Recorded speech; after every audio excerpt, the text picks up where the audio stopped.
Before getting into module 2, I have a couple of requests for the learners. Number one is the previous module where we discussed about the business opportunities and also saw what the tech giants are actually doing when it comes to the blockchain. I also request you to go and look at the white papers or case studies in their websites. I'm sure you will be able to do that because this will give more details about what they're doing, and your confidence when it comes to venturing into blockchain and learning further will get even more stronger. Yeah. And number two is a very simple one. From this moment onwards, please carry a notepad and a pen. That will help you a lot because there will be a lot of questions to you, and I will be expecting you to work on something, using pen and paper. Yeah, sure.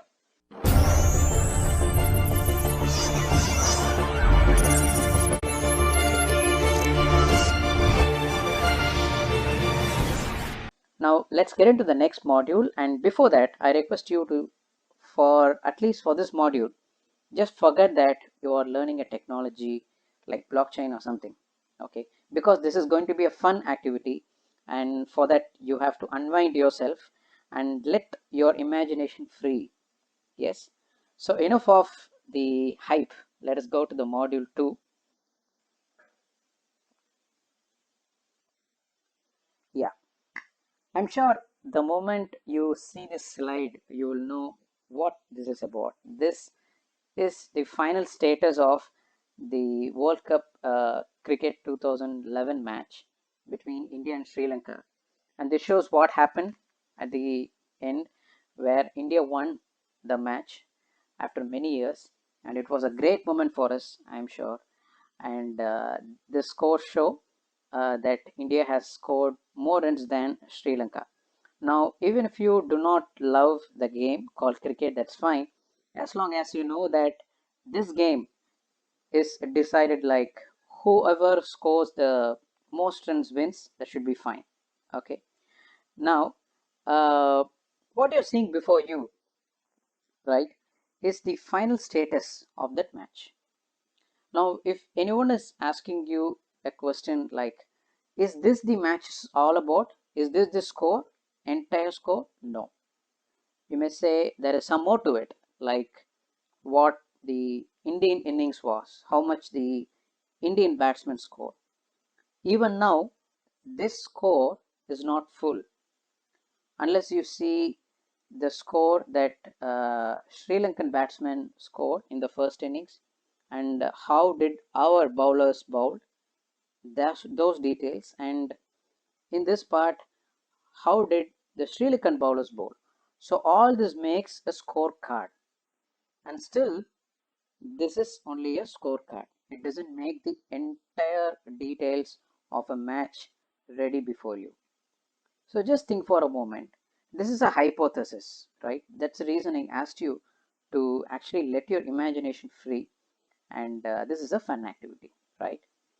Imagine there is a very a hardcore fan of Sachin Tendulkar, and he was not happy that Sachin Tendulkar scored only 18 runs in this match. And what he wants to do is he just wants the score of Gautam Gambhir to get reflected as Sachin Tendulkar's score, which means he wants to change Sachin Tendulkar's score as Gautam Gambhir's score, which is 97. Sachin actually scored only 18. And he wants the entire world to believe that. Now, what are all the possibilities for this to happen? Yeah. So before I request you to pause this video, I will also give you some information. See, this happens in a stadium, right? And also, not everyone get to see in the stadium. Many of the cricket fans watch through the television, and few follow the score in the through the mobile or through their laptop, whatever. So this match is being observed by people not from just from the stadium, even outside the stadium. So which means thousands of people are watching, and also this match is being recorded and broadcasted later. Now all this is happening, right? Now, after the match, if someone wants to go and change the score, what he could possibly do? Now, pause the video for a few minutes and think about it. If you were that person who wants to go and change the score, just swap the scores of Sachin Tendulkar and Gautam Gambhir, what all things you would do so that the world should believe that yes, Sachin scored 97 and Gambhir scored 80. To create such a situation, what you will do? Pause the video for a moment and play again once you're ready with your answers.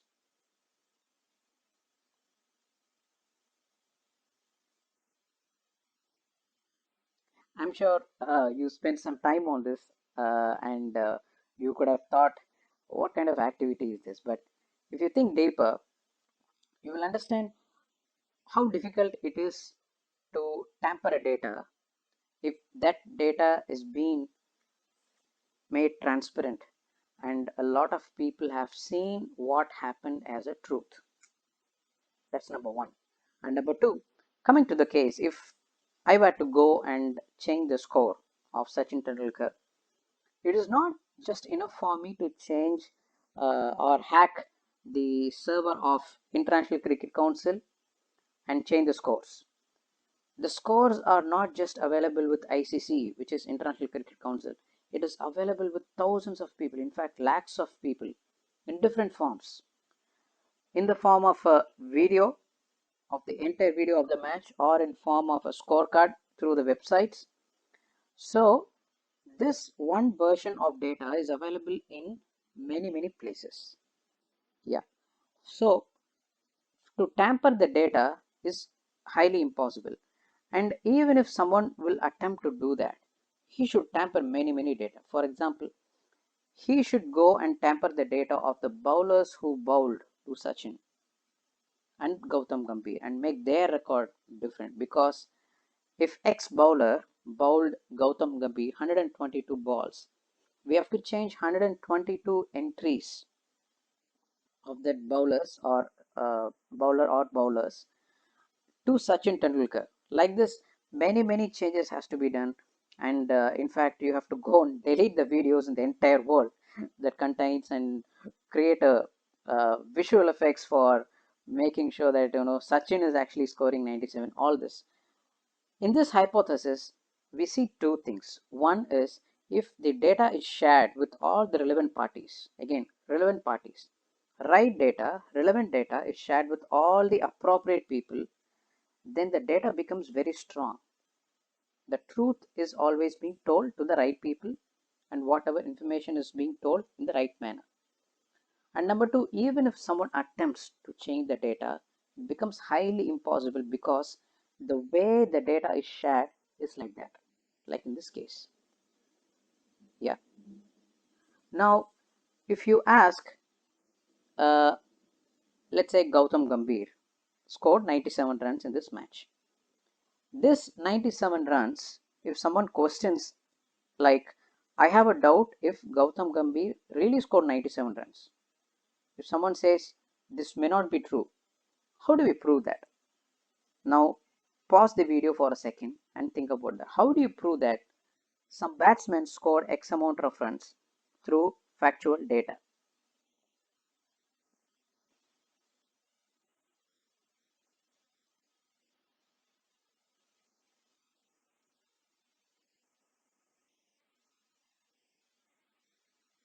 Thank you for spending some time on that. In the previous question, it was like, how do you tamper the data, change the data? That was a challenge. And we understood that it is very difficult when the data is actually shared with a lot of people, and not just one source is enough to change, but we have to change a lot of sources of data. And now the question number two is, if someone questions the integrity of the data, in this case, if someone questions like, did Gautam Gambhir really score 97 runs? How would we prove that? For which we have to have the information about the first ball that Gautam Gambhir faced up until the last ball of Gautam Gambhir's innings.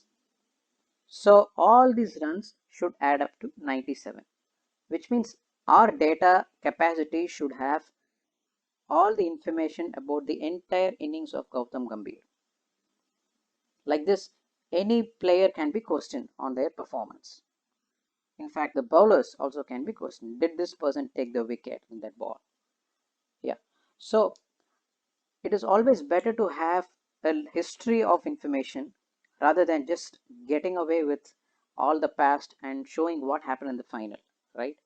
So this is one more lesson. So just imagine in a simple scorecard, I'm sure we all have been watching cricket for a very long time and we didn't think in these lines, right? What if something happens in terms of data tampering, and or what if something happens if somebody questions the data integrity, or if it is a honest data entry? Now these are all the things happen. Number one, if the data is shared with the relevant people, relevant data again, if it is shared with relevant people, the tampering of data is that much easy, because tampering should happen with all the sources or all the places where the data is present, not just one place. And number two, if anyone has questioned the integrity of data, we must always have the backup data or the history of transactions that led to the current state of the transaction.